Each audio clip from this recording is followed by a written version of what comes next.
আজকে দেখাচ্ছি লুঙ্গি সেলাই। আমরা তো সবাই জানি, কিন্তু যারা সেলাই শিখছো তারা তাও জানো না, তাদের জন্য এই ভিডিওটা।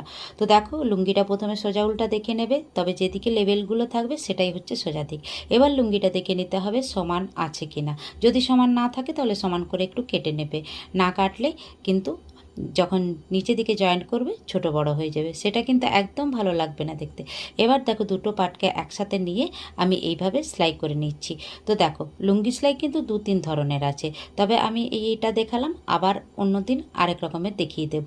তো দেখো, এইভাবে একটা সেলাই দিয়ে দিতে হবে সুন্দরভাবে, সোজাভাবে। তো দেখো, সমান যদি লুঙ্গিটা থাকে তাহলে সমানভাবে নিচেটা দেখো একদম সমানভাবে সেলাইটা হলো, কোনো রকম ছোট বড় হয়নি। যদি সমান করে না কাটো, সমান না থাকে, তাহলে নিচেটা কিন্তু ছোট বড় হয়ে যাবে।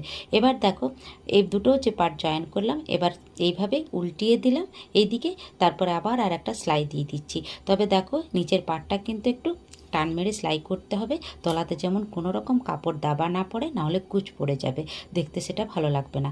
দেখো, সোজা দিকে একটা সেলাই, ভেতর দিকে